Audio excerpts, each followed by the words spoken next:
Aurora Letters, Fairbanks, Alaska, 1949. The winters in Fairbanks could swallow sound. Snow muffled every footstep, and the only thing that broke the silence was the crackle of the radio or the hum of the telegraph wire. In that stillness, Mara Lindholm worked the night shift at the tiny post office on 2nd Avenue, sorting mail by lantern light, her breath fogging the cold glass windows. Outside, the world glittered in frost. Every so often, she would step out to breathe in the frozen air and look up. Some nights, the sky would ripple with color, greens and violets twisting like silk ribbons across the darkness. That was when she first saw him. He stood near the edge of the runway, head tilted toward the heavens, taking notes on a clipboard that the wind nearly tore away. His name was Jonas Raven, a meteorologist with the university's Aurora Observatory. He spent his nights chasing the lights, charting their patterns, trying to understand what made them dance. One evening, as she locked up the post office, he called out, "You're the only person I see awake as much as the stars." She laughed, her cheeks red from the cold. "And you're the only one who bothers to talk to them."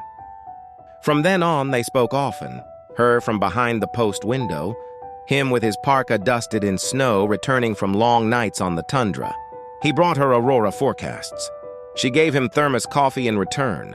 Then, one morning, Mara found an envelope slipped beneath her door. No stamp, no address, only her name, written in tidy handwriting she recognized instantly. Inside was a small poem.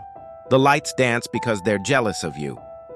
After that, the letters came often, one after every storm. Sometimes just a single line, sometimes a page full of wonder. "Last night I saw the sky open and I swear it whispered your name. The stars fade slower when I think of you." Yet she always found them waiting, edges frosted with snow, ink slightly smudged by the cold. They began to write back and forth, their words crossing between the post office and the sky. But in February of 1951, a fierce blizzard swept through the interior. Jonas boarded a small plane bound north to take magnetic readings, and never returned. The radio went silent. The search teams found nothing but fragments of the aircraft scattered across the ice. The night after his disappearance, the aurora blazed brighter than anyone had ever seen. Wild green curtains streaked with gold, shimmering until dawn. People in town said it looked like the heavens were weeping. Weeks later, as the thaw began, Mara stepped outside and saw something half buried in a snowdrift near her door. A familiar envelope, sealed, the handwriting unmistakable. Inside was a single line, "I told you the lights would find you." More letters followed, always after storms, sometimes near the post office steps, sometimes in the snow by her window. The paper was cold to the touch, the words perfectly intact. She never told anyone how she found them.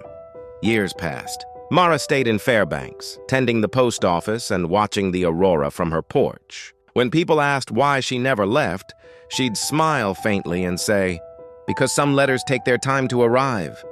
And when the sky came alive with color, she would look up and whisper, "I got your message, Jonas." The northern lights shimmered in reply, green, violet, and gold, as if the sky itself was writing back.